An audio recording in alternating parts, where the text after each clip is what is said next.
Save 10% with my code BOBBY10 on raw, organic, grass-fed and grass-finished, freeze-dried organ meats from Grassland Nutrition. Link in the description box.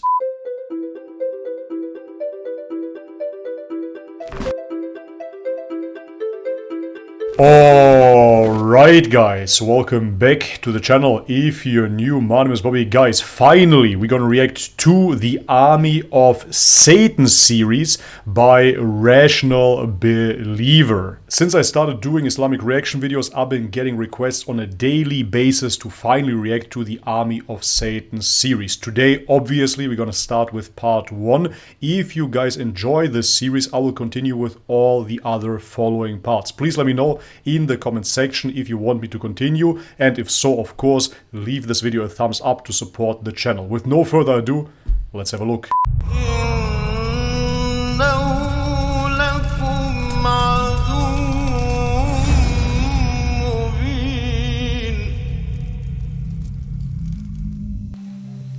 Who is this devil? Is he real? Or is it a figment of your imagination? Or is it just something in philosophy? According to the Quran, he's very real. Substance is real, you just don't see. I have to interrupt the video right here because it is so important that we realize that we find ourselves in a time of scientific novelty, a time of so much technological advancement, essentially a time of hardcore materialism, absolutely disconnected from our spirituality, moreover, of course, absolutely disconnected from our religions, from our cultures. And this is why nowadays the devil, or call it the ego, or call it whatever you want to call it. The devil is not seen as the evil entity any longer. The devil is not seen as the entity that wants your soul. It's simply a figment of your imagination, simply your bad thoughts. This is what people will tell you nowadays. Self-help gurus, self-proclaimed help gurus, will tell you, hey, it's all in your head, it's your ego, just try to focus on love and positivity. But as I said previously, the greatest trick that the devil ever pulled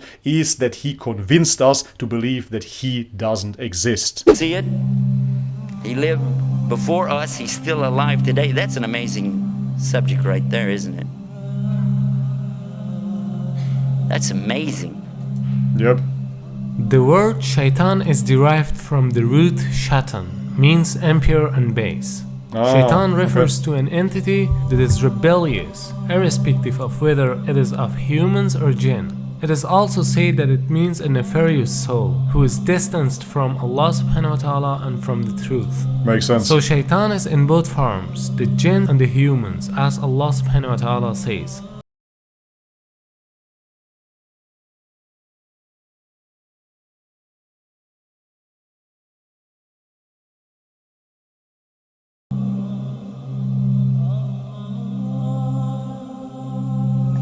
Now what is this about the jinn? Why do you have to believe in that? Well, they're part of something called al-ghaib. Al-ghaib means the things you don't see, the unseen. You agree and I agree, we don't see Allah. Sure. Okay, so he's in the... Even modern day science will agree that there is a lot invisible to the eye that we cannot perceive with our 5 senses. Ghaib, the unseen. We agree there are angels and you don't see them. They're in the ghaib, unseen, made out of light. And now the jinn, and we don't see them. They're also in the ghaib. They're made from a fire which has no smoke to it. And if fire has absolutely nothing like smoke to it, or that it could be that you don't see that either. There's heat that you don't actually see, isn't that true? Sure. The both kind of shayateen are trying to lead people to evil deeds. The jinn kind of them are whispering to your hearts so that you can't see them or hear their whispering. And the human kind of them are whispering to your hearts in a way that you can see and hear but not realize it as whispering. And he can be anyone, even a friend of you who suggests you for drinking alcohol or any other Sure. kind of evil deeds. Or it could be your own thoughts that you then interpret as your own thoughts, as yourself. But ultimately, how would you distinguish between your own thoughts or the whispering of the shaitan, the whispering of the devil, of course? This is how bad ideas enter our minds. Ultimately, we think we have an idea and we think it's good, but can we really trust that voice that pretends to be us? Think about somebody that is so depressed every single day, the most negative thoughts, the thoughts telling him that he is a failure, the thoughts telling him that he didn't achieve anything, and one day, God forbid, this person finds themselves trying to end their lives, and the thoughts in their head tell them, yes, do it, today is the day. Those thoughts obviously are not the person itself. They are an external force, i.e. the shaitan. As far as the question is concerned with Iblis, it should be noted that Shaitan is a common noun, whereas Iblis is a proper noun. Iblis is also from among the jinn, was the first creature that disobeyed Almighty Allah's command. We don't see the jinn, but we said that they have choices, and they were making choices even before Adam or human beings were ever created. Makes sense. And their choices were sometimes good, sometimes bad. From them comes the one we call Lucifer or Iblis. And who is that? Who is Lucifer? Who is Iblis? You might say he's the devil, the Satan or Shaitan, as he's called in the Arabic language. But actually, he started out as a worshipper of Allah. And he was worshiping and praying to Allah and extolling Allah to the extent that Allah raised him up to be even with the angels. Now remember, this guy Iblis is not an angel, but he was worshiping alongside of them because of his ibadah or worship, being so lovely, and Allah raised him up, you see. But then what happened? And this is an important story. So we'll digress from a moment from our beauties of Islam to go into this to get a concept here to understand a big mistake that some people make when they say that he's from the angels. Angels don't make mistakes. They do as they're commanded. So when Allah created the best of his creation, what did he create? He created Adam, a human being. He created Adam from what? He created him from mud or clay. I want to show you what happened after Allah created Adam. Allah ordered all the angels, bow down. And all the angels did because they have to do as they're commanded. And they bowed down. All of them bowed. Except Iblis. He didn't bow down. Now if you read this in context, you'll... By the way, we already reacted to this particular instance of Iblis not wanting to bow down in front of Adam. Back then I had the question, wouldn't you just prostrate, bow down in front of God to signalize your submission? Why would you prostrate in front of a human? Thank you guys for clarifying. Now I understand, of course, it was simply a sign of respect and not a sign of worship. And moreover, it was a test of God. Understand that he was not an angel. But if you just read the words, all the angels bowed down except Iblis, you'll say, well, see, that means he was an angel. But otherwise, in the Quran, we find in other places that Allah said he wasn't an angel, but he was from the jinn. And he's created from a smokeless fire. And that's exactly what he said. You created Adam from mud, but I'm created from something better, from a smokeless fire. So I refuse to bow down. Why? Because I'm better than him. I am better than Adam, and I refuse to bow down to him. By so doing, he disobeyed Allah. And whoever disobeys Allah, he's in trouble. But especially if he does it out of his arrogance and his pride. I refuse to obey because, I know better. And in this way, he put himself in the worst possible condition with Allah. Allah condemned him to hell forever. And he said, I don't even care. Just let me take him, meaning Adam, and his children along with me to hell. What? For what? Because of this thing called pride or arrogance. Kibr in the Arabic language. And what is kibr? And kibr is something comes from kabara. Kabara is the root of the word akbar. And only Allah is akbar. Allah is greater and greater and greater than anything. But a human being has no right in front of Allah or anything it's created. The jinn, the angels, nothing have the right to come in front of Allah like this and say, who am I? I'm this, I'm that. No, Allah gave you a commandment. You do it. Not only did Allah give you a command, but He gave you life. He created you and you are dependent upon His existence. So therefore, who are you to complain? Now the important point is that everyone thinks that it is because of shaitan that we commit sins. That's why they're asking some questions like, why Allah created shaitan?